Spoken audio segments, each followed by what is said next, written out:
official Dungeons and Dragons campaign on Twitch, and then later YouTube, and then I think we have this in podcast form, right? Yeah, maybe it's in podcast form later on, either immediately after or the next morning on iTunes and SoundCloud, and if you do Pocket Casts on Android, it's on there too.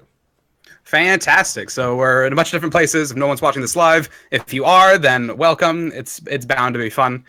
So we're having a couple of players missing, but they might join in later, and that's perfectly fine. So here we are. This is the third episode, and just a bit of a recap for both you guys and for the viewers. So this is my homebrew campaign world in Dungeons and Dragons. It's not like Forgotten Realms or anything, although it draws influences from like whatever I want. So we're in the jungle, this great city-state. It's the richest and the biggest place in the whole world, and it's very dangerous. And the king's been murdered, which is a great time for our heroes to join in when the city is in complete chaos. You got an amulet called the Amulet of Royal Loyalty that is bounded to the royal family. You've just been identified from a crazy old wizard named Old Greenie that our friendly dwarf has encountered and was promptly sent to hell by. And that's only because I was throwing shade. Yeah, he doesn't like his sayers, as he was prone to say. And from there, amulet in tow, and your new ally or the Dragonborn monk also join.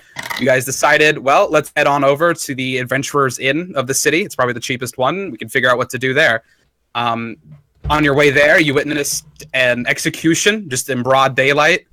As your old friend. That wasn't any execution. That was the execution of just like a random homeowner, and he was swindled by the local mob. What are they called?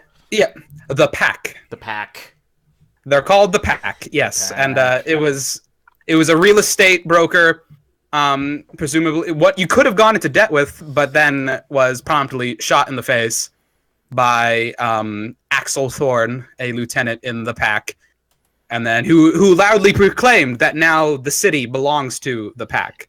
So tensions are rising. You guys got into the underground tunnels, the sort of steampunky subway system of the city, and you made your way to the cheaper part of the city, because that's the one train stop that is free to get to, in an area called the Tunnels.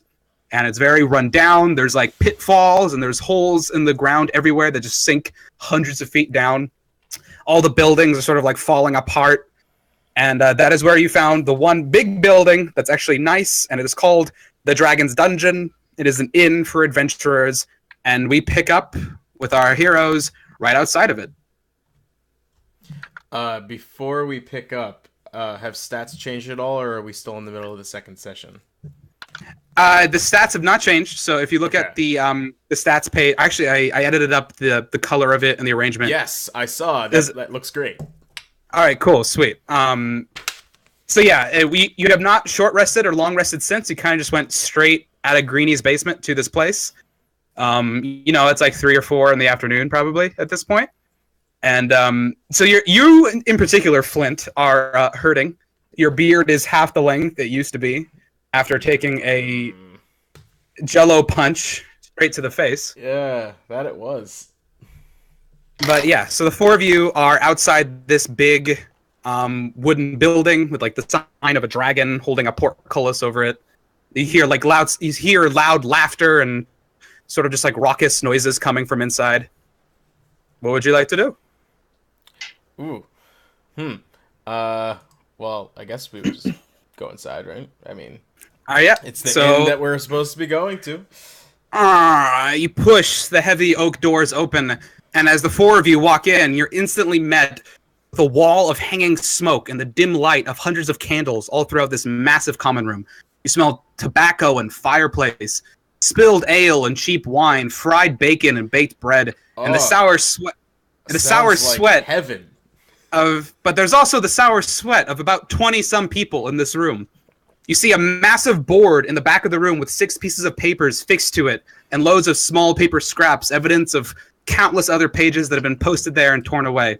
There's a long bar that sits next to that with a single disgruntled human man tending to it.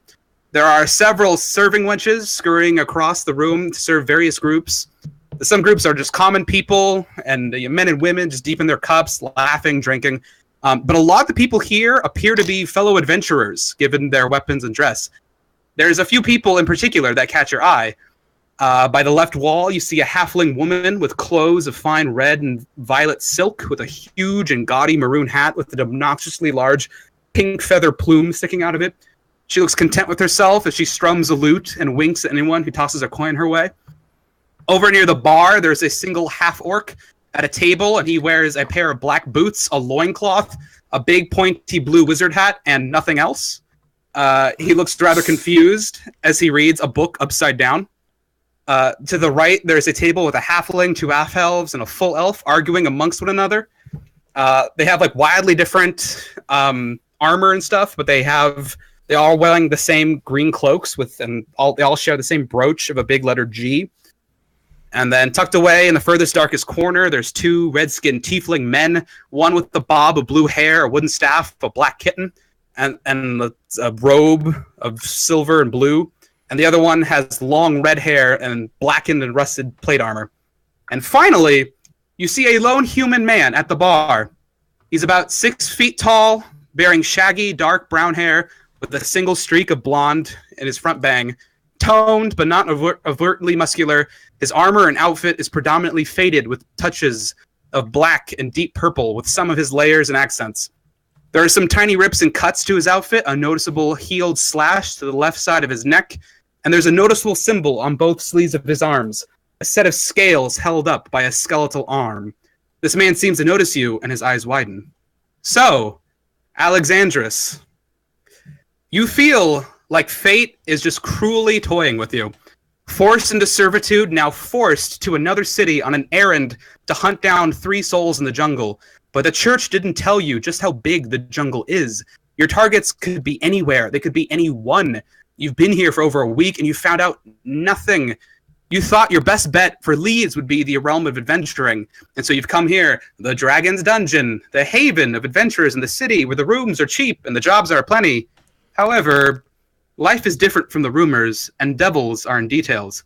The rooms are cheap, but only because they allow you to share a room with 5 other people and split the costs. Otherwise, for a single person, a gold piece a night is rather steep. And the jobs are plentiful here, but they all feel dangerous for a single person. And walking around with the symbol of Kelemvor marks you as a man to be suspicious of, or at least superstitious of. You are avoided by most, outright shunned by many. You are alone on a fool's errand, and your money is running up fast. But in the midst of your brooding, 4 fresh faces walk into the tavern. A tiefling white as snow, and a dragonborn black as onyx. A shifty, hooded human, and a proud, albeit surly, chainmail dwarf. They look beaten to shit, but they look like they really need a healer. So what do you do? I get up from the bar, looking at them from the noise, and step towards them. I would step towards them, and then I'd call out and say, "You look like you are in need of help. Is there anything that I can offer to help you in exchange for a bit of money?" What made you think I needed help? Is it the fact that my beard looks half off and my face is clearly defeating? It's just something in the way. It's just something in the way you look. You look worse than the dead that I've seen in my nightmares. I'll take that as a compliment. Human, what's this errand that we came for again? My memory's really short. The thing with the guy and the who's it and the whatchamacallit. You look like you need more help than us, because we just happened to show up here because we just decided to show up to this city, not realizing really what we were getting ourselves into. Okay. I have been here in the jungle for over a week now, and I have dealt with the city has had to offer. It has been dark, it is depressing. I don't know what you've dealt with in their time since, but trust me when I say that a helping hand does more than what you think that you need. So if you're willing to help, I'm willing to help you.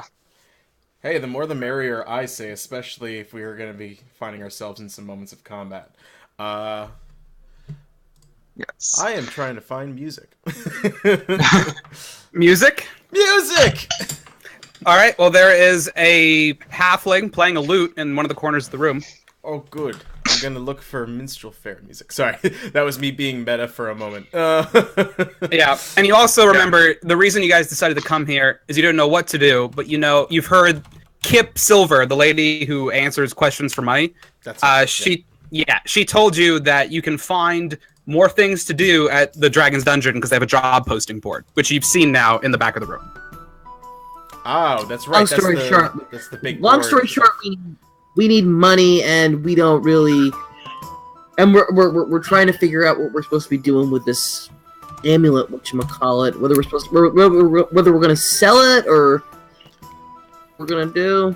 Karnov currently has it, and he's oddly silent right now. You notice him, like you're Alexandros, you're staring at this bone white tiefling, and he looks like he sort of has like a 1,000-yard stare, and his amulet is slightly glowing, and he's just sort of glossed over, and he barely acknowledges you saying that, Merritt. Oh, so it's cursed, huh? I don't think that amulet is something that we can so quickly give up. It sounds like it's really important. We should hang on to it until we really understand its true value.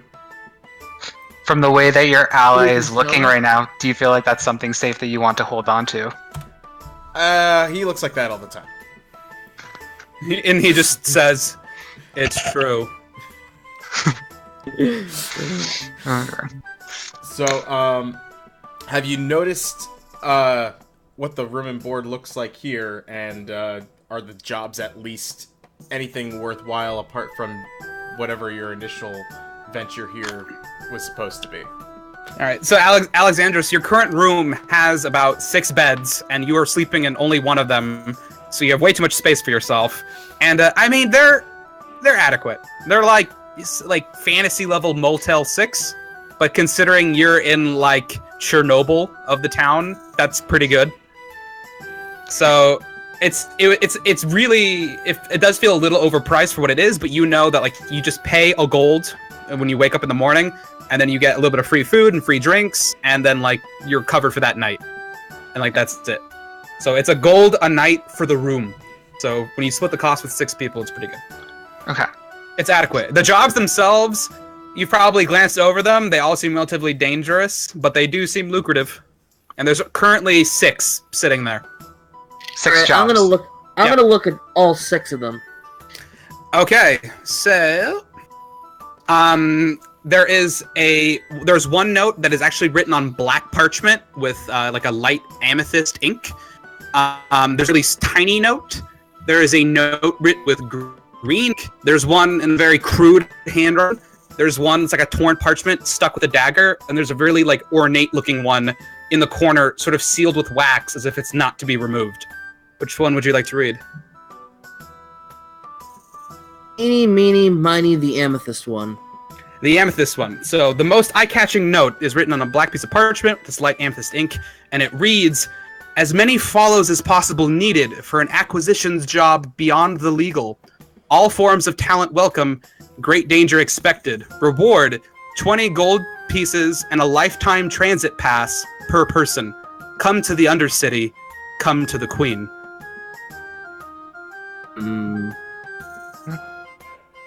So the transit system is what you took to get here, by the way.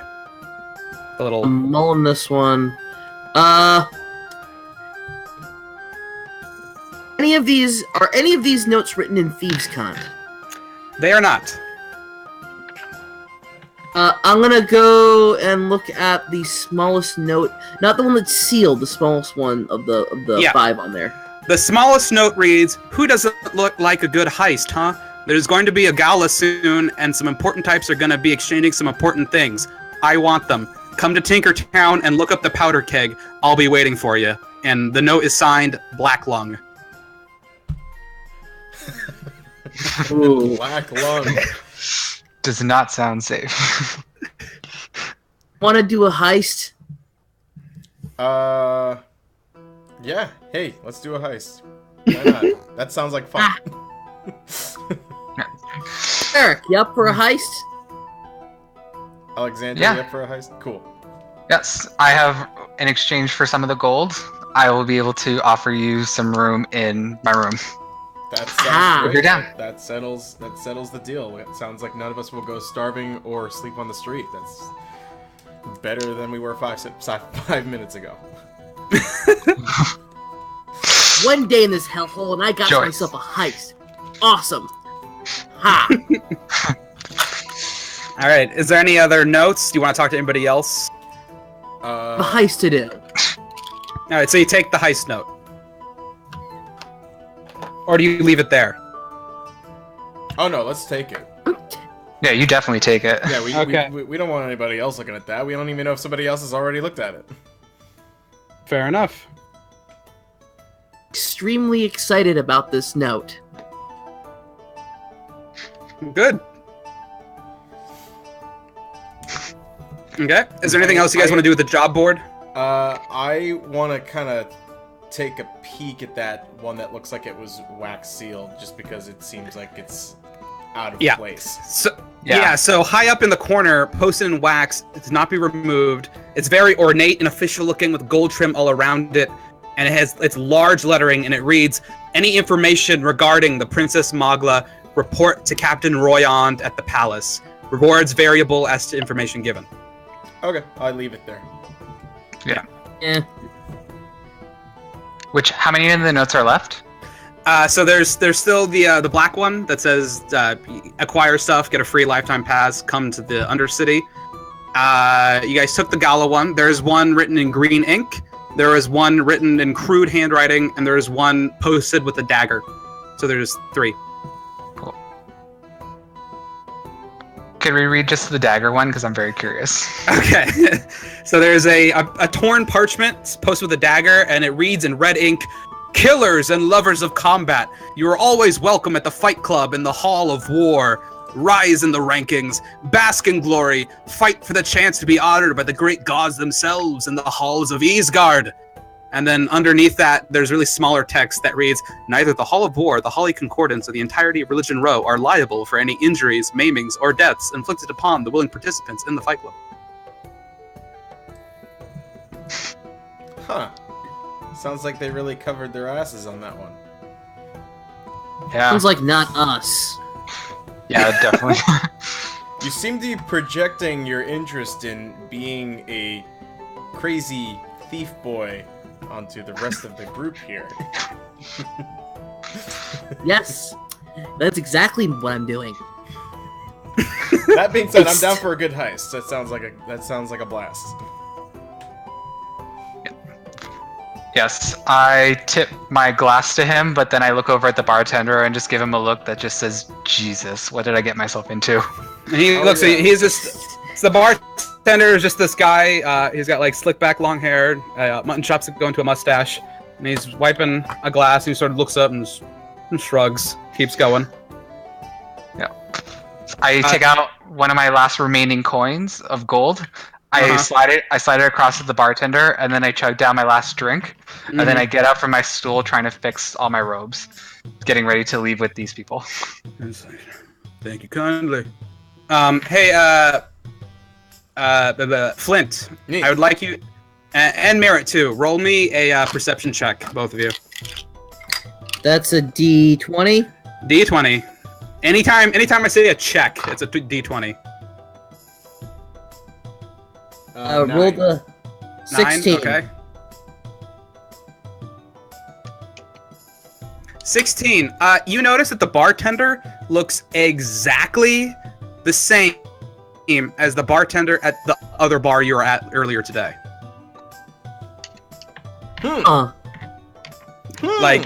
Like uncannily exactly the same. Oh. So But- he must be a ghost.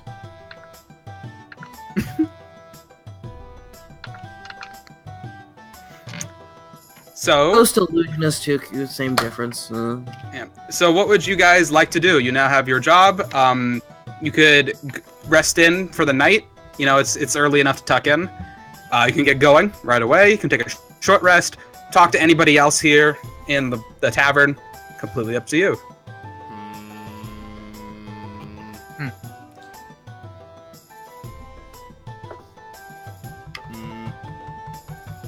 I'm gonna ask the curious-looking, familiar-looking bartender for a drink in as similar a way as I possibly could have the last time to see what kind of response I elicit from him. So he looks at you, Alexandros, and he's like, "So you guys in your room now?" I say yeah. And They're in first my drink- belt. Then the first drink's free. Oh, Gives you a beer. oh, how wonderful!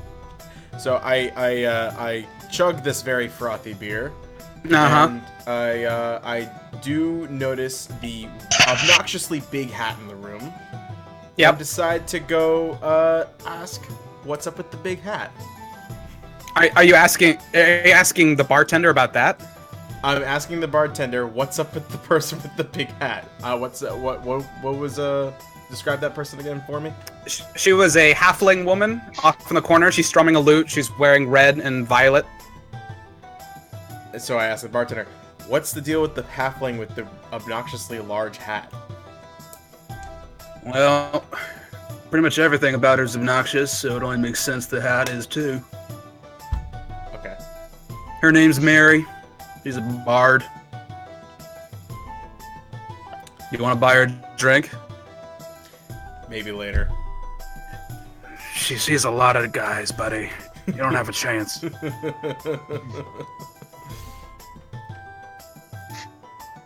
Alright, should we do a short rest then? And then Yeah. Up to you. Alright, I'm game for a short rest and then going out to see Mr. Smoke Lung. Yeah. Yeah. You guys so need to heal, right? Yeah. So taking a short rest, you roll your hit dice. So as a fighter, you have 2d10. You roll the d10, you add your Constitution modifier to each dice, and you regain that amount. Okay. Um, I roll a d10 twice? Yeah, and then each time add your Constitution modifier. So 4 for each one, an extra 4. Oh, it's an extra 4 per? Yeah. Okay. And then Alexandros, you're topped up, so you don't have to do anything if you don't want to. If you want to cast any spells to heal, let me know. Okay. And then Merritt, I think you're still at full health, so you're fine. Also, and for long resting, you also get your action surge back. So you healed 21, or Yeah, you're I at healed, 21. I healed 21. Okay, I think that takes you to full then. Yeah, so you're Okay. good. So then you guys are Okay. all set. About a half hour later, what do you guys talk about during your short? This is gonna be my new house rule. You have to come up with a conversation you've had over your short rests.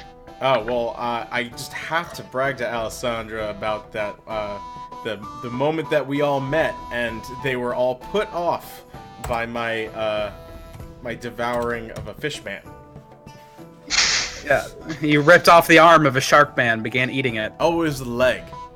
Oh, it was the leg. Sorry, my bad. It was the leg. I ate the leg. It was the leg of Sharkman. How can I forget? You still have inspiration for that, by the way, so you can still cash that in to succeed at anything. Oh. Once you're one shot. Okay, well, I'll hang on to that.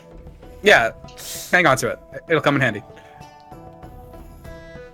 Okay, so you rest up and you get ready to head out. You're heading out. Yeah. Yep. So we roll to the, remind me the location of where this Black Lung is? He is in Tinkertown. Do you have the map? I sure do. Yeah. So if you notice, you guys are currently in the tunnels, which is sort of like the furthest south east, and then basically just like diagonal straight up, you can get into Tinkertown. It will take a long time to walk there, or you guys could take the transit system. It will cost you money to do so. How much money? It's so for every stop, it's a silver a person. So you'd have to take. It costs 2 silver for each one of you, as well as Ori and Karnov. That's fine by We can either use all of our money, or we can walk through. You can. It'll take you about like 5-6 hours to get to Tinkertown. Wow, that's a long walk. Yeah. But that would spend all of our silver, huh? You'd have to spend 2, 4. You'd have to spend 10 silver, so 1 gold basically for everybody to get there quickly. And then is it the same going back? Well, to actually, like, the trick is getting to the south, like taking the train stop to the very southern tip. That one's free because all the hobos go to the tunnels, so they have free transit there. Okay. For reference, I have the most silver, and I just have 8 silver pieces, so we can't even afford it. Well, a gold is 10 silver, and it would cost 10 silver for all of you guys to go. I don't even know. That money. Yeah. There is also a quest to get a free lifetime transit pass for everybody. Which quest is that? That was the one in the Amethyst Ink. Why didn't we do that? Alright, You looks like we're walking to can't. Tinkertown. You totally can. It's just the thief grabbed the heist. It's up to you guys. A thief led us astray. I It's roll so- my eyes and say, I think we might need that pass before we do my heist. Alright, so Wanna now we- do the- now we wanna got do the- now we got a to-do list. Now we're getting somewhere. All right, so you take the pass note then. The note written in the purple ink, yeah, amethyst ink. Hmm.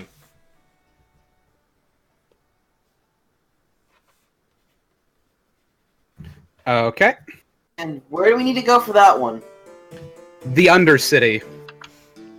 Which is Roll a history check. Everybody can. So I'll roll for you as well, Justin. So on your on your character sheet, there should be like a row of skills, and then Yes. tell me the number that's next to history. 1. 1. Okay, so I'm rolling this d20 and I'm adding 1 to it. Okay. So that is a 17 plus 1, 18. Okay. That's pretty good. So Thank you. 17. all right, is anybody proficient in history, by the way? But I have a +2. I roll an Okay. 18 +2, so wow. Okay, so yeah, you know, as someone who's skulking around, the Undercity is an underbelly of the city where a lot of crime happens, and so it's going to be a seedy place. But you specifically, Alexandros, since you've been here a week already, you know that the tunnels are called the tunnels because they're built over the Undercity.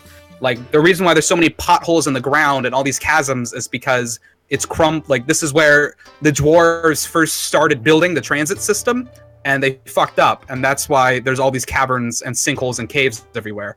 And deep down in there are where all the races of the Underdark live, and where there's a lot of crime that goes on, and it is called the Undercity. And you know there's a huge like opening, like a big cave for it, sort of close, like a main entrance basically for it, pretty close to the train station. So Okay. you know how to enter there. Okay. So I direct them over to the entrance, telling them to hold on to make sure to grab all of their items, preparing for the dangers that await within the entrance. So I think we lead directly towards the entrance. Hey, where there's danger, Alright. there's money. This is true. So right before you leave the inn, you see 3 figures burst through the door, and the whole room goes silent. And the garb of these people is familiar to you. They're all wearing black suits with coattails, silver linings, and buttons. It's those of the pack. And where They're- there is pack, there's extra money. And I like they are your thinking. always thinking on the money and eyes on the prize. So the one who's leading these 3 into the inn is a short, half-elven woman. She has chopped orange hair, and she has 2 of those strange explosive devices that you witnessed Axel using. And she has them strapped to her chest, though they seem a bit cruder and less refined than the one he had. And she struts up to the job board, and she nails a piece of parchment over the bottom half of the official note in the corner so that it now reads, "Any information regarding the Princess Magla, tell it to the pack." And then she looks around the bar smugly and proclaims to the room, "Hear ye, you sorry rat catchers." If when you're out skulking in the muck and killing beasties for coin, if yous hears anything about our beloved missing princess, yous don't go to those pussies up on the Golden Hill. You come to us. Because the pack runs the jungle now. Don't nobody forget it. And then they all begin to walk out. So the plot thickens on where the pack's stance is on the royalty, huh? I like Indeed. them.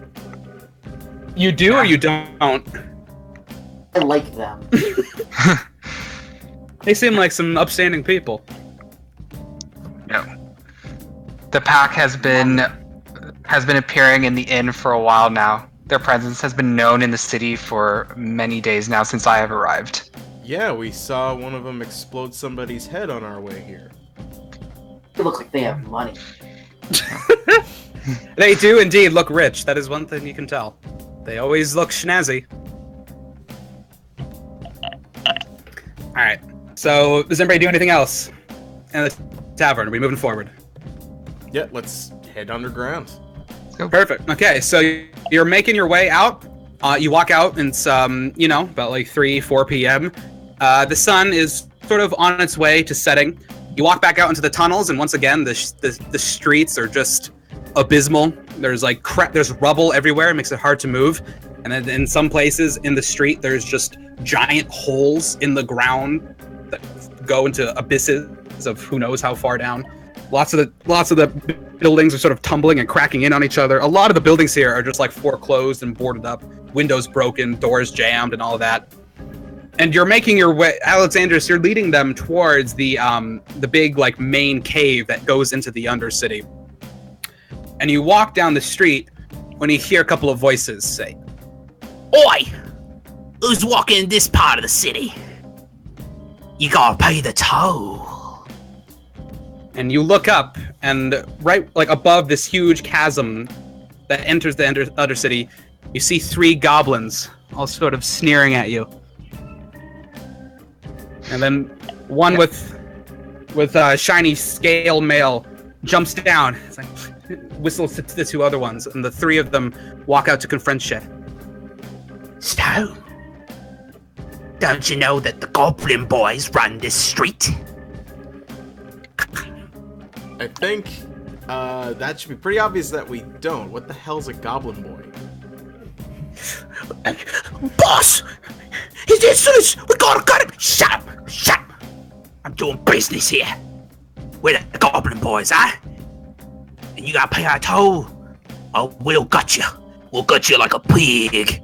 Starts waving this rusty scimitar in your face. What's it gonna be then, yeah. gents? I stand my ground a little bit, and I tell them, "How long have you been running this? How long have you been controlling this cavern? You weren't here the last few days." About 4 hours! Shut up! Shut up! I'm doing business! We've had this street here for years! Years the Goblin Boys run this street. Pay the toll! I roll for initiative. You roll for initiative. Alright. Do you pay the toll? Hell no! Alright. Merritt, what would you like to do? I rolled a 17 for initiative. I'm going to get my attack die out, and I'm gonna throw my dagger at the head of the lead guy. Okay, so Damn. alright, go for it. This is a surprise attack. So he doesn't realize. Is this a D8? No, you gotta roll the D20 first to see if you hit. And you have advantage. 18. 19. 19, that'll hit. So then roll your D4 plus 4.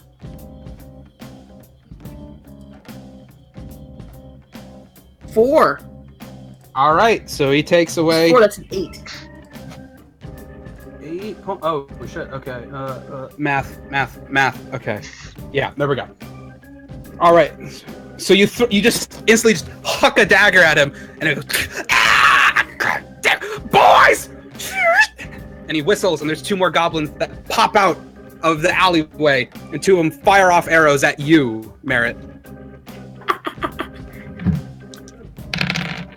Okay, so that will be a it'll be a 9 to hit you and an 18 to hit you. I think the 18 hits. So you will take 6 points of piercing damage, and now we gotta roll some initiative. Oh dear. Damn.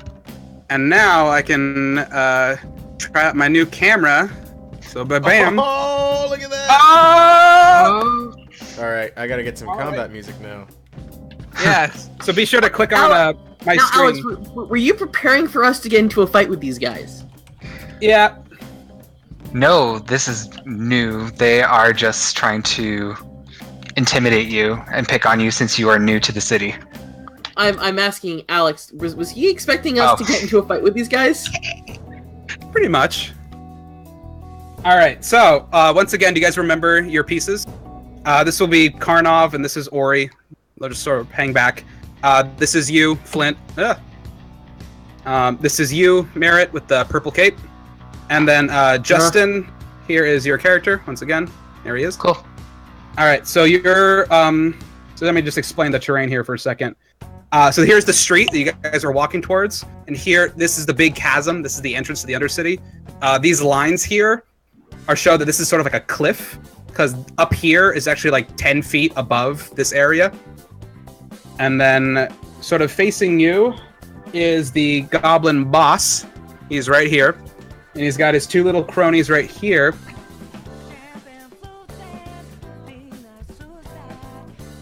And then 2 more people have sprung out right there and right there. And they're the archers. So, other things to note, anytime you see like a little like brown splotch here, these are holes. You can't go there because they just go into nothingness. And then anytime you see a little like rubble like this, that's difficult terrain. It costs double movement to move over it. And yeah, here we go. So everyone's rolling initiative. So for you, Alexandros, I'll roll for you. You add your dexterity modifier to initiative, which for you is 0. Yeah. So you get a 15. So that's not bad. Okay. So you will go in that area. Merritt, what was yours again? I rolled a 17. 17. Okay. And then Flint. 14. 14. Very nice. And then I'll roll for Ori and Karnov too. They'll kind of just hang back. Okay. Wow. Okay. They both go first. Look at that. I got a 20 for Ori, and then a 16 for Karnov. So, actually no, other way around. So yeah. What was Karnov's new spell he got? Witch Bolt. Witch Bolt. Pretty good. Okay. So on top of the round, it is Karnov and Ori. And Karnov will actually stumble back and pass out. And then Ori will rush to his side and shield him. So they're back there. That brings it to Merritt. It is your turn in battle. You are right here. Alright. I have my short sword left, not my dagger. I threw my dagger, so I'm going to again with the dang dagger stab him. So you're gonna run up, or are you gonna throw another one? Run up and smack him with it. So roll for initiative. Well, yeah, roll for your attack. That I roll an 18. 18 will hit. So roll the d4 plus 4. 6. 6, nice. 6. He has taken damage. He's taken 14 so far. So, he will, after you throw the dagger in, you run up and you pull out your other and just jam it at him, and he's just like, oh, the goblin boys are gonna get you yet. And he turns around and he pulls out his well, the time's already gone. He'll pull out his scimitar and just take 2 big swipes at you. So, there's both of them. Ooh, that is a critical hit, and that is a 19 to hit you. So both of those will hit. So, you will take first 3 points of damage, and then for the crit, you will take 6 points of damage. I am down to 8 hit points. Okay, so he just carves at you twice. Whack, whack! And you just feel like a nice gash open up in your leg there.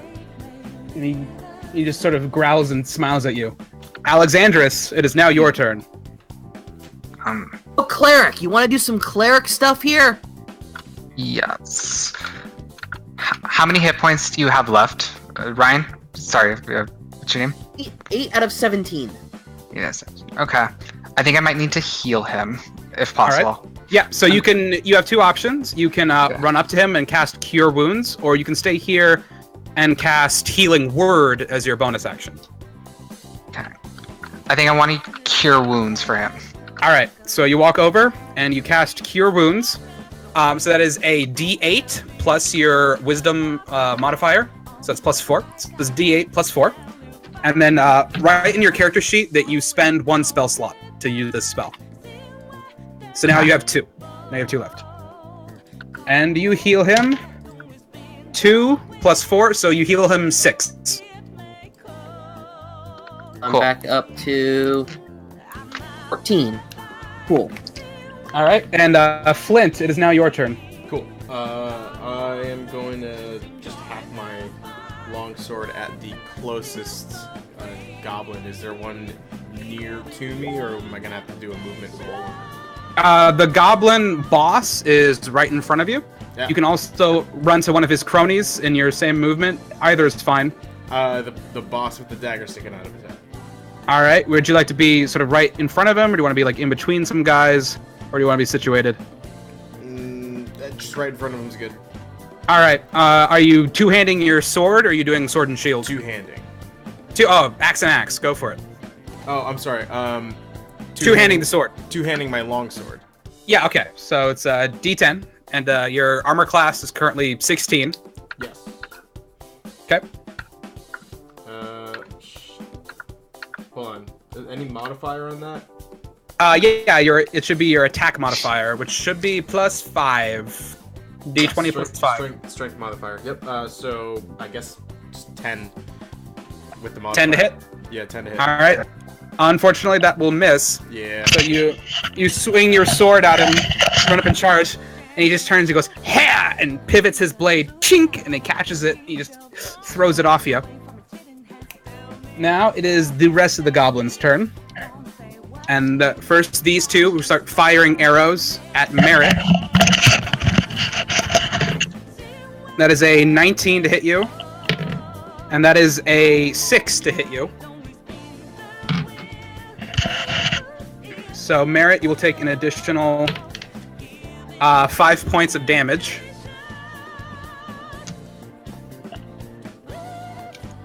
From that little goblin. Back down to 9. And then these two little goblins will come to this side. And we'll start attacking you, Flint. So, that is a 12 to hit you. Oh wait, my armor class is 16, so... So that one will miss. And, ooh, that will be... They're rolling really well, damn. 21 to hit you. Jeez. Oof, that will be 7 points of slashing damage. On me. On you. 7 points. Alright. So now it's back up to Ori and Karnov. Karnov will sort of stagger and blink, and he sees this little goblin archer, and he will shoot off a firebolt cantrip. So that is a what's this shit? That is a 17 to hit. That'll hit that guy. And Karnov will deal 6 points of damage. which is just enough to send him up in flames. So that archer is dead.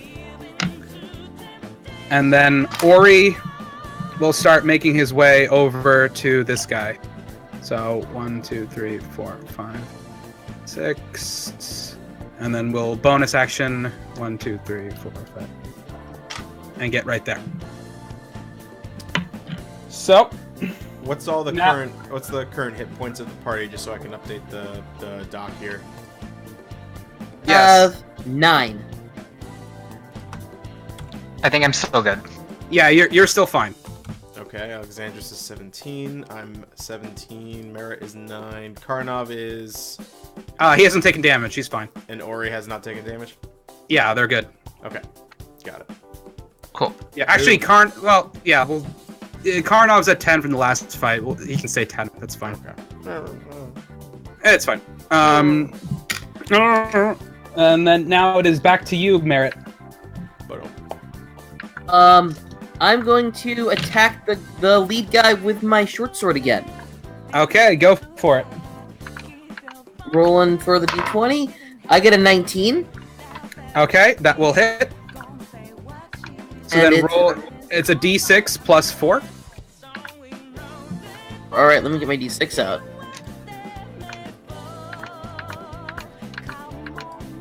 Roll a 3 plus 4. So that's 7.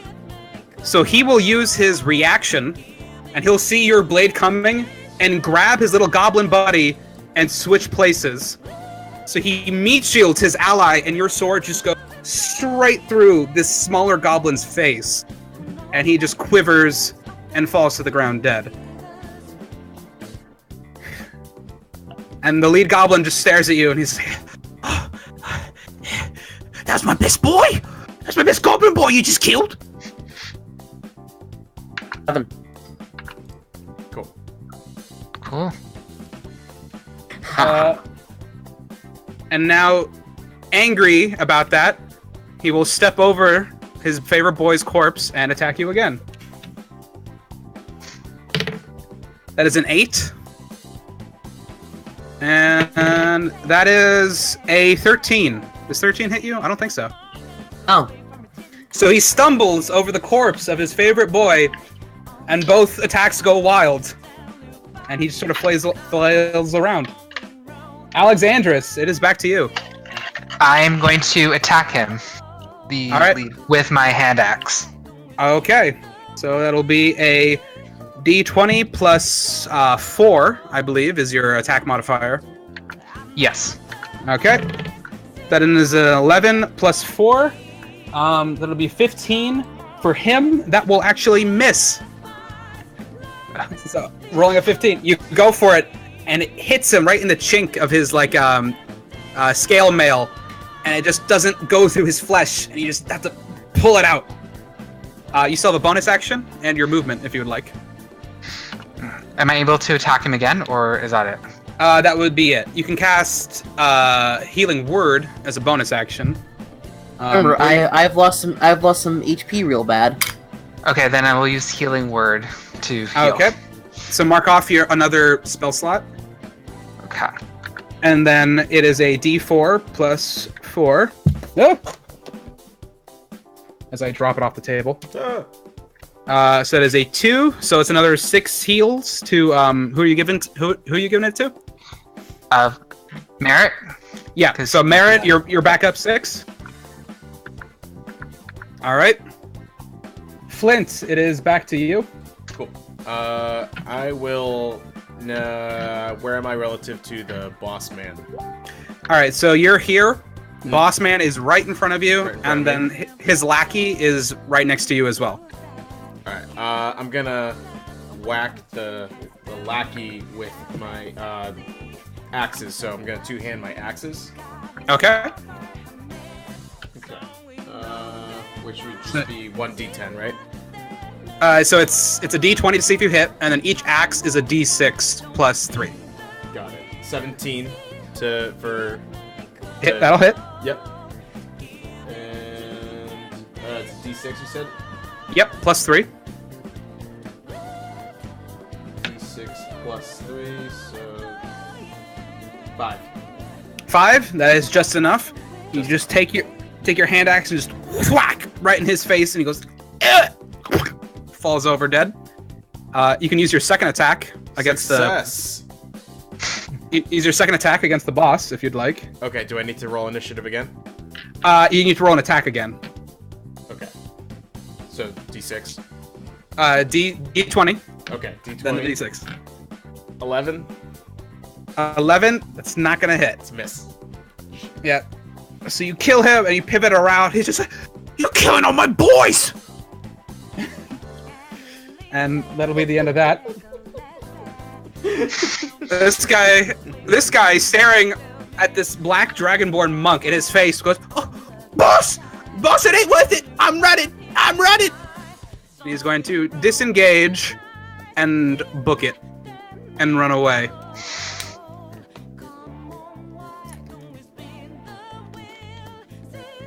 It is now Ori's turn, and he will turn, look at him, look at you guys, look at him, look at you guys, and hop down to flank. And then Karnov sort of belligerently, sort of groggily walks back up. 1, 2, 3, 4. So just gets in position. And Merit, it is now your turn. I attack the dude again with my thing again. With the thing. So, Alright, go for it.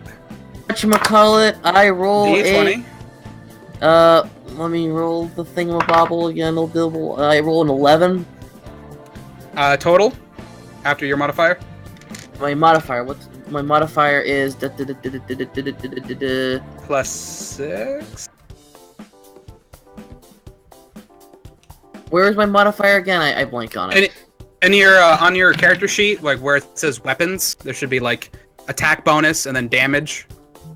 In like the center of the character sheet. Bonus, attack bonus. Next to where it says short sword, dagger, all that. That is a Plus 5? Okay, so you rolled an 11, then plus 5. That will miss. The magic number is 17 for the boss. You have your bonus. crazy, huh? You have a bonus action if you want to also dagger.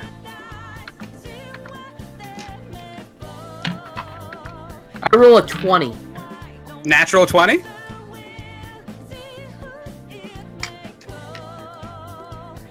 Ryan. Yes, that was a natural 20. Oh, sweet. Okay, so there's no modifier for it, but you get to roll double dice, and since your allies are right there, you get sneak attack. So roll me 2d4 and then 2d6 and add it all up. All right, so that's a 3. Okay.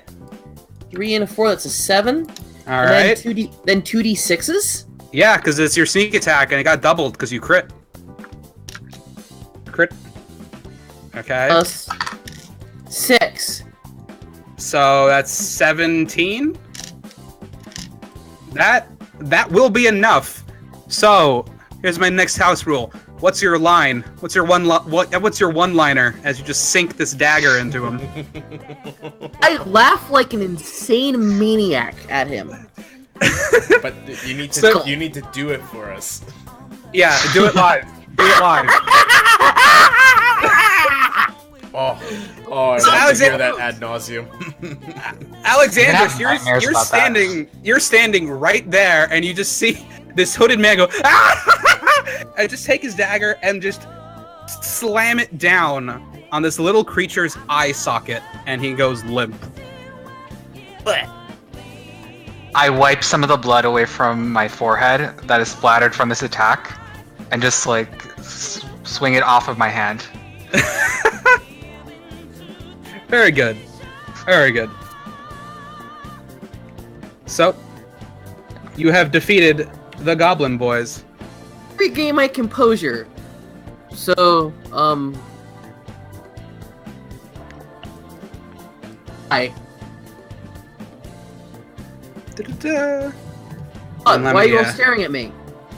What? I turned to Flint, and then looking back at Merrick, I said, "After seeing his attack on this, I'm surprised you've lived long enough to jungle." As he's looking at me, he actually finds that I am staring aghast at the human thief who has suddenly proved that he can actually do things. Yeah, you are amazed. This is the guy who's been astounded for like entire days, hasn't done anything, and it was all of a sudden inspired by a murderous rage, and is still just holding onto this dead goblin.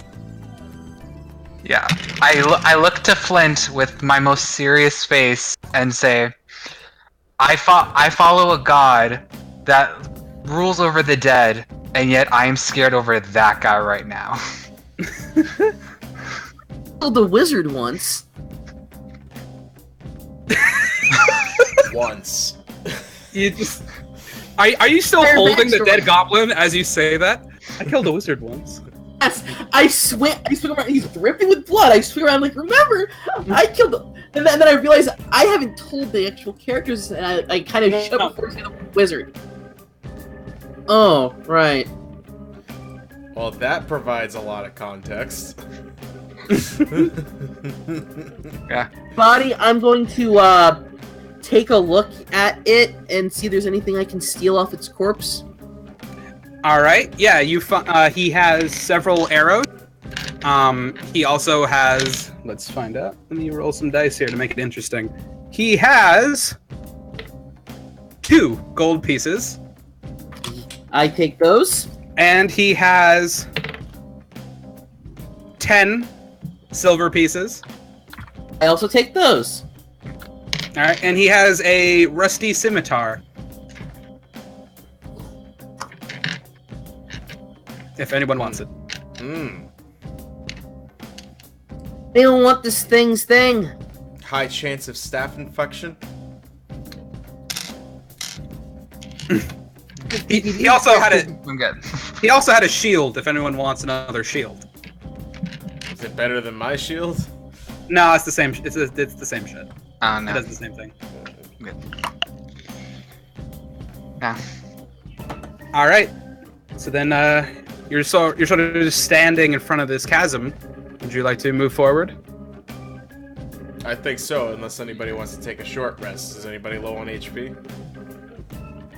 I could do with a rest.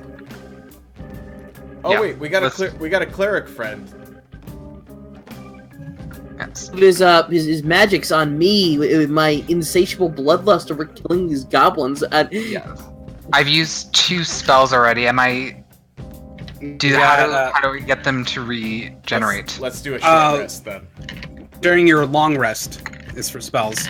Okay. Well, I've already used 2 of my slots to save the killer thief over there, so I think we should rest. Let's do it. Yeah. He has All a right. completely different first impression of my character than anybody else in the party. Yeah. Also, this is still the same day, so a short rest wouldn't affect you. Anyone who's spent your hit dice. So Flint, a short rest wouldn't help you right now. Oh, okay. Yeah. I mean, you could go back and long rest, or you can just keep pushing forward. It's all good. I mean, I'm not gonna force the rest of the party. If he wants to regain his spell stats, we can do that. You can take a long rest. I'm fine with it. So you guys walk back to the tavern. But we can't go this way. It's only like a 10, 15-minute walk Okay, back. that's fine. Okay. Alright. Fine. We made our mark. Our thief So got his bloodlust out for the day. So you walk back to the tavern, avoiding all the holes in the road, some of which are like shooting up like bowels of steam as you walk by them. It smells awful. You pass by a guy in an alleyway, and he's like chewing his fingers, like rolling back and forth. And he's like sitting in a puddle. How long do you Like- think he's been here? He like cowers as he sees you guys all walking by. I tip my head to him, and just like continue walking by. Look out for your brain, man! and you keep going. And as you walk back into the tavern, and then like the people who are sitting there recognize you guys as people who have just left about a half hour ago, now bleeding, the rogue holding a bloody dagger. Everyone turns and stares for a second, and then goes back to their business. Ah, goblin blood is very normal around here. I walk to the bartender and I tell him that he's going to need to clean up as we walk back, as we enter into the thing, because the blood will stain. Well, that's why the city subsidizes me. That's fine. That's a shame. I've seen worse. Yeah. Are the rooms ready to go? Always ready. Always a ready room. All right. So you all tuck in for the evening. You long rest, so you get your hit dice back. You get all your spells back. Everyone's back up to full health. So I can edit that on the sheets. Everyone can just Cool. edit that. Oh, I'm going to delete this.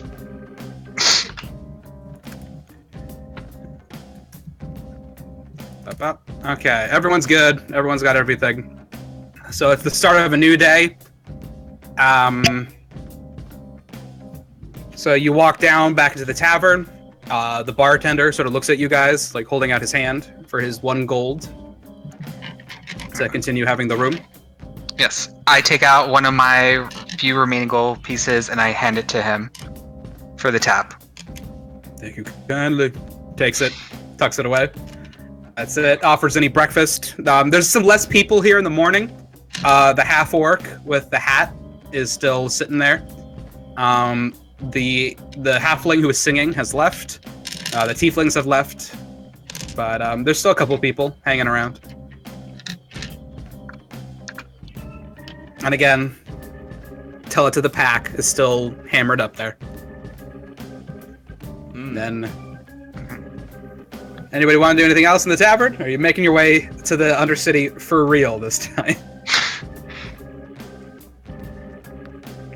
Undercity? We good? That's where you're going. Yeah, let's go to the Undercity. All right, let's just go. All right. That's where you get. That's where you'll get the unlimited pass. Yeah. All right. So you make your way. You walk the exact same path. This time there are no goblins. Actually, there is one goblin, and he sort of peeks over one of the buildings and sees you walking and I sneer at books him. it. Books it. He just books it. You pass by the same vagrant, still in the puddle, still huddling, still rocking back and forth, still cowering at you. And you just keep going, and you walk back to that big cavernous entrance. What would you like to do? Move forward. Would a perception check of the cavern be worthwhile, or is it just we walk in? You can always knock yourself out. I'll do one. Yeah. I'm gonna roll for traps just to be safe. Okay. Merit, do it at disadvantage because you are a human and you can't see in the dark. Yeah. I roll a 16. So what's the disadvantage you need to roll at? So for a disadvantage, you roll the d20 twice and you take the lower number. So if I roll this 2 times. 13. Okay. And then Flint. I roll a 13 and I have a modifier 3, so 16. 16. 16. Okay. So Merit, all you can tell is that it goes down. You can see it slopes. And Flint, you see that it would otherwise sort of just be like a mudslide, but someone has conveniently placed a bunch of stones to work as rough steps. Are they For are they part of the poorly made dwarven architecture? they are indeed. You recognize such as a dwarf. Is it really dark in there? Like, are there any It's flames super or dark. light? Not in the immediate 100 feet. Would I be able to use my light cantrip to light the path? Yes, you could. May I use my light cantrip to light the path? You may. What do you? So light works by you touch a thing and then it glows. What do you touch? I think the steps to see if And the. Like you can only touch one thing at a time, and then it just Would glows. it be more So- useful for me to light a torch? Yeah. The light works the same way. The only thing is that it requires your concentration, So if you need to cast another spell that requires concentration, you have to turn it off. Here, But let me. other than If I touch the wall, will the entire walls light on? No. That- You stumped him. hold on, that is a good question. I don't think so. Let me check. Because it's a I- thing. Either That is Either that way, I is have a fair.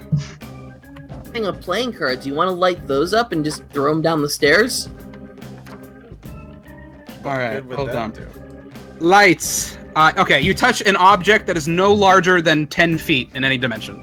So you can touch a piece of the wall, but not the whole wall, like forever. That'd be insane. You can use these playing cards. I've had 52 of them. You light one, you light all of them.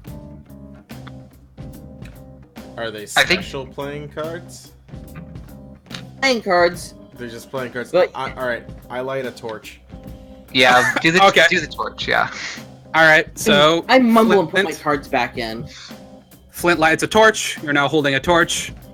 Its warm flickers fill you with warmth and comfort, and you make your way down the steps. You have to sort of walk at a slower gait as the steps are sort of uneven as they descend further into the darkness. Flint, you're fine. You can see, as a dwarf, you have a relative dark vision, so you can see ahead of you. This tunnel is sort of just keeps winding and going down, as well. But and same thing with Karnov. He sort of seems to be able to see where he's going. But everybody else, you, Alexandros, Merritt, and even Ori, can only see anything lit by the torch. And right now, it's just this cavern, this like cave. Ever been like splunking and like down into a cave? It's very much like The Descent right now. So we're going down, and it's Yes. pitch black. So Yeah. why do they call it the Underdark? Maybe there's so much more dark down below that even I can't see the darkness. Yeah. That would be a I- bad time. I'm being sarcastic. So am I. Based on what holds within this city, I wouldn't joke about the horrors that find in the underground, in the Underdark. Trust me, I've seen enough in my day. Alex, question about the light. If I grab Yeah. onto a person and I light them, will they glow? Their clothes will. Yes, this has happened in a different game. Yes. Would I be able to grab onto one person and have their clothes glow so we can have two people lit, like in Yes. terms of? Yep. Okay. Could I do that then? Yes. Yep. Yeah. Who would you like to light up? Who's now a glowing beacon? Who's left in the group that hasn't been lit? Well, no one's lit right now, other than Like without light. Well, just Well, I me, guess- yeah, I guess Flint is probably like leading you guys, and he has the torch. I guess anyone who's in the back that doesn't have dark vision, so probably like Ori or Karnov. Okay. How about I light Ori so that we cover our bases? Okay, so like you touch him, you touch his spear, touch his clothes. Yeah, Or just- maybe just the clothes, so that. All right, will you touch. glow. He has sort of like a. I mean, I haven't confirmed this with Lee, but I imagine it's sort of like an Aang's from like Avatar: The Last Airbender get up because he's a monk. That's just what I Right. go to. And so you touch his robe, and it suddenly just glows. And all of a sudden, he's just this shining beacon in the back of you guys. And so you have two sources of light: of the white pure light of your cantrip, and the sort of orange flicker of Flint's torch, as you make your way further down. And after about 5-10 minutes of walking, you start hearing things. You start hearing voices, loud, like guttural, distant. Uryak-tire. Yes, if I get steady. It's just sort of like very garbled. And does anybody speak Undercommon? No. No. Then nobody understands anything that's being said the further you go. But as you walk down, Flint, you are the first to see it. You see that where this like narrow cavern, which is like 10 feet by 10 feet, like this big sort of, circular cavern passage. It opens up to this wide, like under a subterranean lake. And around that lake are multiple little buildings, sort of built into stalactites and stalagmites that are coming out. Some that are sort of built out of like really shady driftwood, And you can see a bunch of the stalactites are dripping. That's what's making this big subterranean lake underneath it. And you see lots of people. You see there's some buildings with a bunch of torches lit out.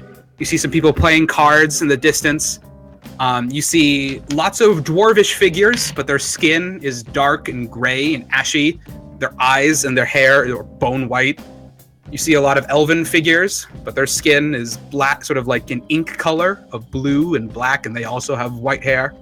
You recognize both of these as the Duergar and the Drow. And generally not quite nice folk. You hear some loud like grumbling and growling of very strange beasts that you've never heard before.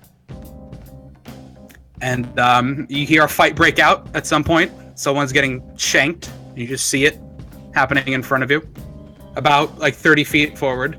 And so you are now in the Undercity. You can also see in the distance that there's other like little tunnels that lead off into other different directions.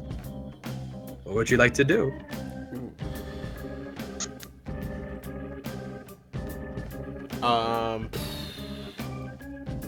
We don't have any hint from that job posting as to where in the Undercity. It said, right? Oh, it said, "Come to the Queen." Come to the what? Queen. The Queen. The Queen. It said, "Come to the Queen." Come to the Queen. Huh. Okay. Can I do general perception check of the area? Yeah, go for it. What are you looking for? Or do you just want to? Any kind of indication of more friendly activity in that town, I guess, or Okay, yeah, go for it. Some kind of, or I don't know. Let's see, I got 12 plus 3, so 15. 15. You see further ahead of you, there's currently a man getting shanked, sort of in an alleyway. But other than that, it looks to be like there's one building by the lake where there's lots of like card tables outside of it, and you presume it is some type of tavern or inn or maybe casino, something of that nature where people seem to gather. All right. I kind of, because I'm leading the group, steer them kind of more towards that tavern inn area and away from this dude just being brutally slaughtered. Yeah, you see, they're just two elven men, and they're both like stabbing at each other. But the one that's on the bottom is clearly like at his last breath, and he's barely putting up the dagger, while the other one is just like driving it down into him. And you just sort of side skirt that and walk into the bar. Be like, all right, let's just kind of pretend like we're not seeing anything. I guess, I don't know. Hopefully, it doesn't come back to bite me later. Yeah. So you walk into the room and what? Come back to bite you later, or figuratively? Literally. So you walk in and you see a giant spider, just in the corner of the room, chilling, and sitting next to it is a giant chilling spider. Giant spider in the corner of the room, and you see it has a leash on it, and the leash is being held by an elven woman, a drow woman with the darker inky skin and the white hair and a ponytail, and she's stroking its leg. That's the first thing you see. You see there's a bunch of other drow people here, also some Duergar. You also see some gnomes who are bald and also have sort of ashy gray skin. And they're all huddled in a really tiny table in the corner, playing some kind of card game. You see this room actually is lit green and blue. And you look in the corner, instead of sconces, there's these glowing phosphorescent fungi. And they sort of like puff out these spores, and these little like green glowing embers fill everything and light everything up. And you see at the bar, there is a lone disgruntled human man with slicked back hair and mutton chops that go into a mustache. And yes, he looks just like the one at the other bar. Huh. Maybe they're all brothers. Or it's the same guy, and he has broken the rules of travel. Those is more ridiculous. If there's like 3 identical brothers in this town, or one guy who's just everywhere at once. Yeah. Yeah. I would bet that the next bar that we walk into, he would also be there. More importantly, do we see anybody in this tavern that seems like that they would be associated with this errand of ours? I ask around in Thieves' Cant, where of someone named the Queen. Okay. Yeah. So how do you do that? So the way Thieves' Cant works is that sort of like hand gestures and like phrases that have hidden meanings in them. So who do you want to talk to about it? There's different groups. There's the bartender. There's the lady with the spider. You just like go up to a poke. The lady with the spider. So you walk up, and what do you say in Thieves' Cant? I'm not on camera to do any of the gestures, but I ask her if she's heard of anybody named the Queen. Yeah, so you sort of you twirl the dice that are on the table, which sort of signify that you have some questions, and she twirls them as well, which reveals that yes, she knows Thieves' Cant and she'll answer you. And so you sort of mime your way through this conversation, and yes, she knows the Queen, and she's sort of like playing with you, and she sort of mocks you. Everyone knows the Queen. She runs the Undercity. Anyone can point you to her. She no one crosses the Queen. Do you want to go? Then she sort of taps a dagger a couple times, like a Morse code. Do you want me to take you?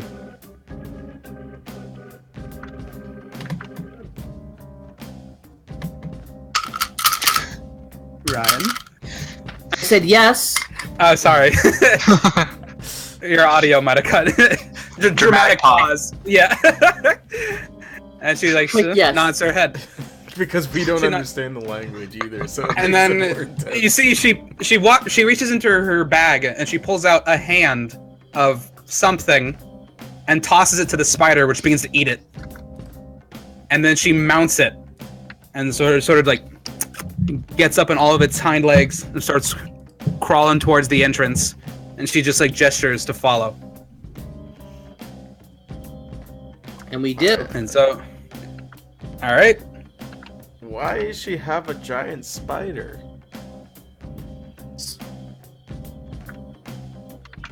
Anybody can roll a history check if they want to know. Sure. Hi. Oh, I have terrible history. Go without asking. I have no history. I have a 1. One's nothing. 16. One's something. 16.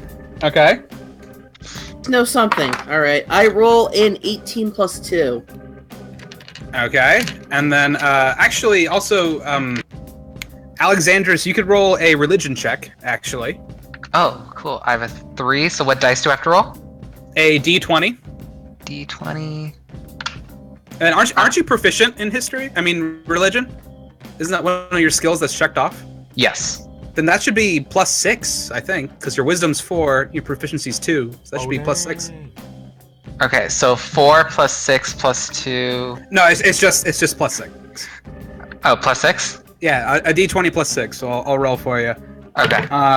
12, so you roll an 18.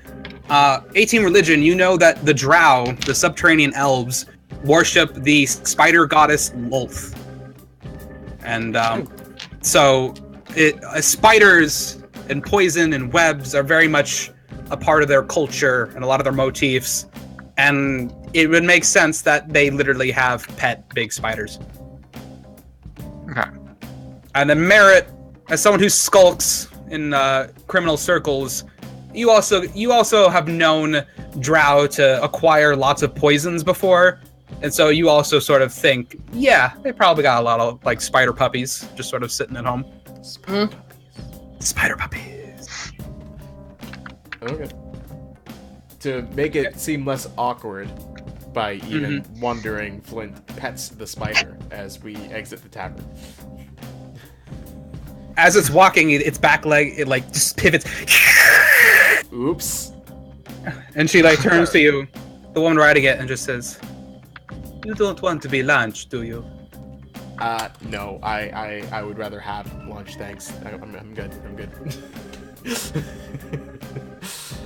Don't pet the spider. Learn that lesson. Arachisia do not Just like let does not Annie like to be clear it. touched. Come then. Entire time.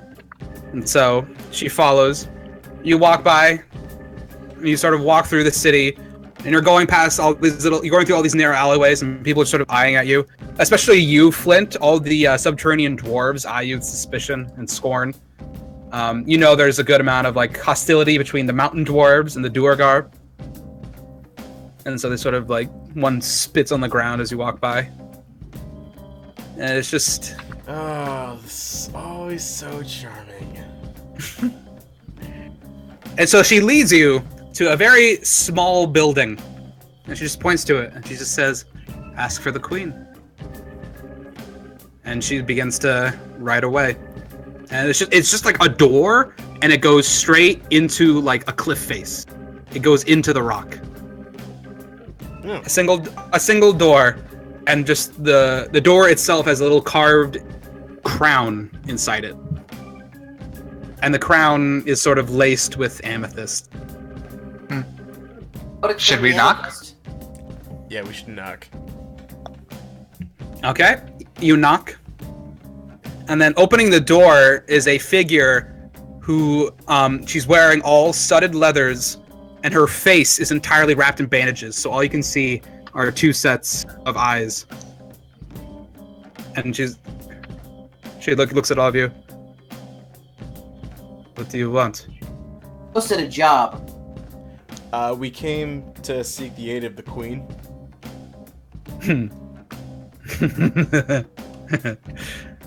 Okay, come to the queen. And she sort of steps back, opens the door, ushers. And it's a wooden set of stairs that go further down. Oh, good. More downstairs.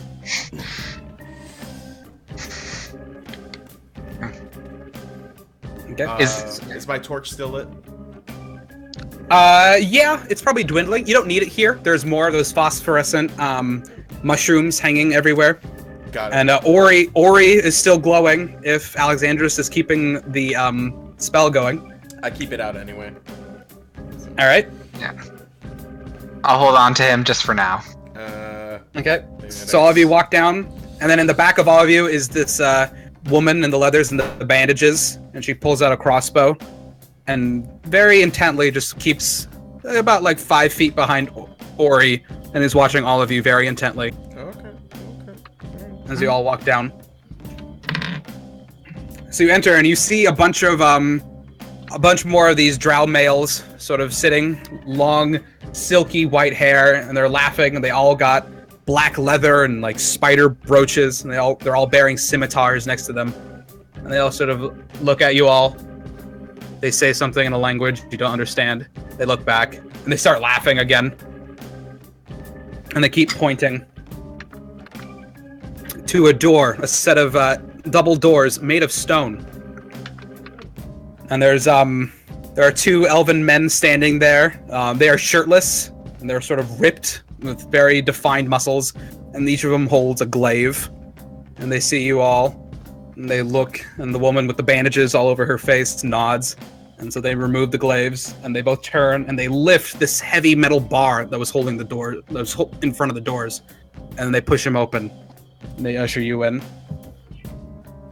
And then you walk in, and this room is pitch black other than a couple, like 2 seats, 2 rows of like 10 chairs with like a spotlight sort of over them.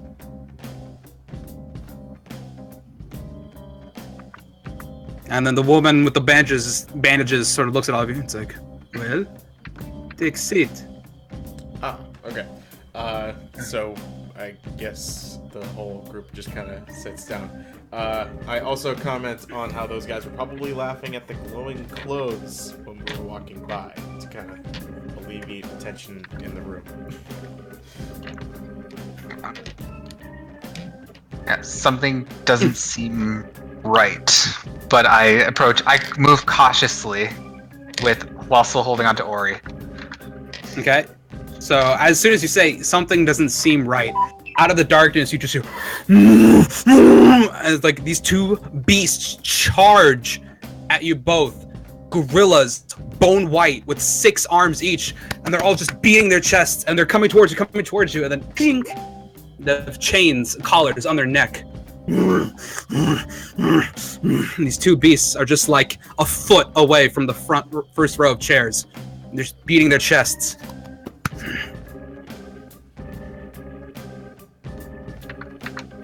And then more lights spill in. Yeah. Phosphorescent.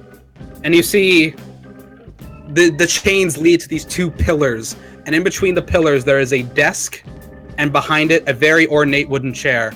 And there's a little spiral staircase. And then walking down, very slowly, with delicate steps, is this beautiful drow woman. She's got that inky black skin. She's got bone white hair that's sort of pulled up and tight with a big metal pin that goes through it. She's wearing this long black and white dress with a huge slit up the sides and very sharp pointed boots. And she steps down. Every footfall sounded like a dagger stab. Clink, clink, clink, clink. And as she walks down, you see the back of her dress. There's this huge collar. Each one looks, and there's these little spines that poke out from her collar. And between all those spines, there's spider web. And that makes up this huge royal collar. She has this little tiara just placed on her head. And she has her hands sort of, curved and steepled like this, and she has a ring with the emblem of a spider. And she just walks down and sits very calmly on the chair. She just says, "Welcome, my new subjects. Kneel to your queen."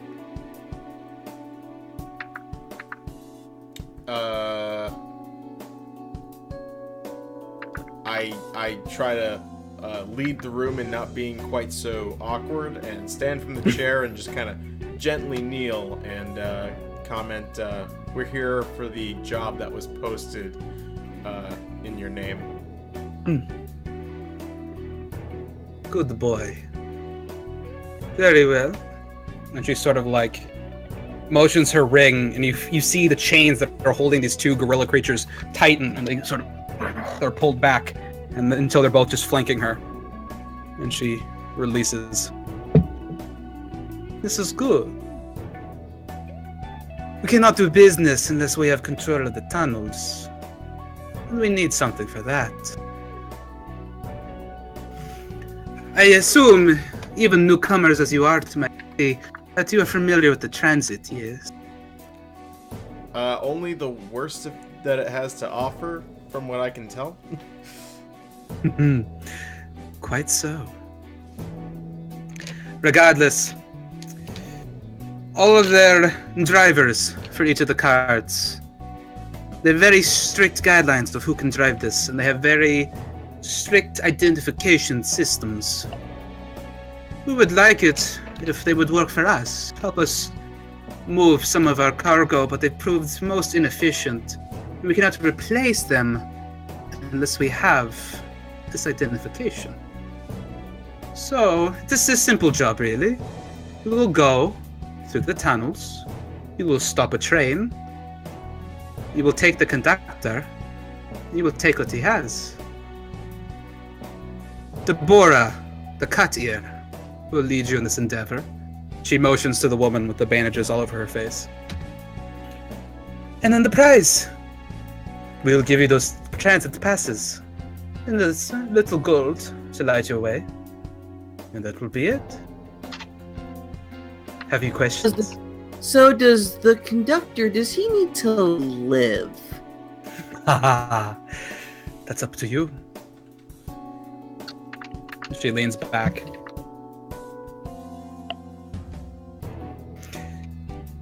Now keep in mind, they would know who does this no matter what.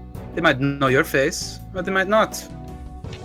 It's up to you if the poor little gnome should tell another day. Tell another day, live another day. That is your tongue. Sad thing. That sounds simple enough to me. I think the rest of the group is in agreement with that. Murder a gnome. Got it. Yeah. How do we know if it's the right train? Deborah knows. Any of them would work. But one that comes in our direction, those that ride south, well, those are the forgotten, those are the lost. Those are the easily replaced. Now, when you say take what he has, are we dealing with particular types of goods here? Should we be prepared? It will be a crystal. He will wear it at the belt. Made of a fine sapphire blue. Got any poisons for my dagger? I can make the job real easy with one of those. Roll a persuasion check. Will do. I believe I am proficient in persuasion, by the way. Okay. Oh, really? Alright, and I just dropped my dice on the floor. Awesome. There's some pesky suckers. Alright, I roll a 15 plus 1. Okay. So that's a 16. She'll think it over. Well, we can't expend the good stuff quite yet. But maybe Deborah has something for you. Need a little bit of whatever you got.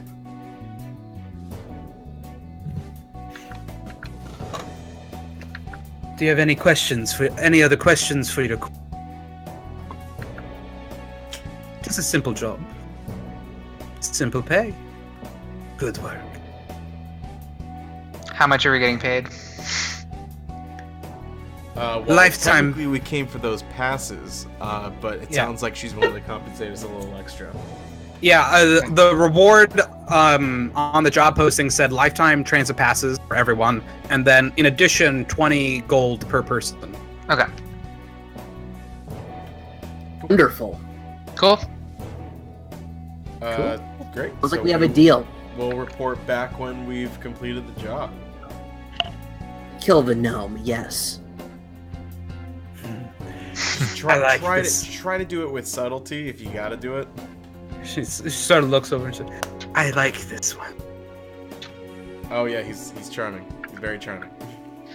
He would fetch a fine price. He'd fit down here in the Undercity. All right, so I kind of push People. Merritt out the door before he makes too much of a scene. Oh, this is my night. So, Kill a walking with goblin, I kill a gnome.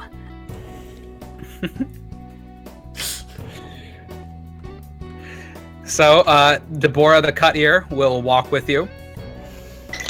And she will sort of escort you over to a little room where there's like some beds and some tables, and there's sort of like a map. And on the map, you see there's like it's more of a schematic. You see there's various tunnels, and one of them's been circled. So she kind of just walks over the plan, and she just says, "Follow me here. We hit the line. The train stops. The gnome comes out. We deal with him. We look out for other trains going by the rails." Apart from the train, Unless it you can't be that hard to deal with a gnome. You'd be surprised. They're very skilled in the arcane. I hate arcane. You and me both, dwarf. You and me both. Alex, for knowledge Yes. of the trains and stuff of the Undercity, if I have that history or knowledge of it, is it a roll of insight or history if I can share what I know about it? It would be history. Insight is for like what you use to tell if people are lying or try to swindle you or something. Oh, okay. Okay, never mind then. I should have used that during the Queen. Yeah, probably. Yeah. Okay. Disregard then. Okay. Well, then, if it's all the same to you guys, I think this is probably a good stopping point Cool. to pick up next week with our first adventure with the Queen of the Undercity. So you've regained a new ally of Alexandrus, the human cleric. You've dealt with the goblin boys, and you have descended into the dark world beneath the jungle. And now you will encounter a gnome train conductor on the next episode of the Dungeon Folks. Hey. Thanks for tuning in, everybody.